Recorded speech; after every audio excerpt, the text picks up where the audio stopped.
सगळ्यात मोठं खोटं.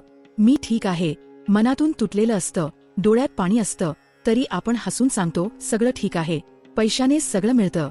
हो, पैसे खूप काही देतात. पण आईचं प्रेम, मायेचा स्पर्श, वडिलांचा आधार, प्रेमाच्या मिठीतला जिव्हाळा, मनशांती आणि मनस्वस्थता या गोष्टी पैशाने कधीच विकत मिळत नाहीत. लोक काय म्हणतील याचा विचार करून आपण सुखी राहतो. खरं तर लोक काहीही म्हणो, तुमचं आयुष्य तुम्हाला जगायचं असतं. लोकांचं जगणं कधी तुमचं सुख बनू शकत नाही. वेळ येते तेव्हा सगळं बरं होतं. हो, पण वेळेसोबत माणसे ही हरवतात आणि ती परत येत नाहीत. म्हणून वेळ जाताना सांभाळून जपा. पुढच्या जन्मी सगळं सुधारेल. आपण म्हणतो या जन्मात जुळलं नाही, पुढच्या जन्मी होईल. पण खर सुख, प्रेम, माया, काळजी या जन्मातच जपता येतं. पुढच्या जन्माची कुणालाच शाश्वती नाही. जगातली खरी माणसे कमी आहे, पण खोटं हसणारी माणसे सर्वत्र सापडतील. शिका ओळखायला खऱ्या भावना आणि बनावटी हसणं.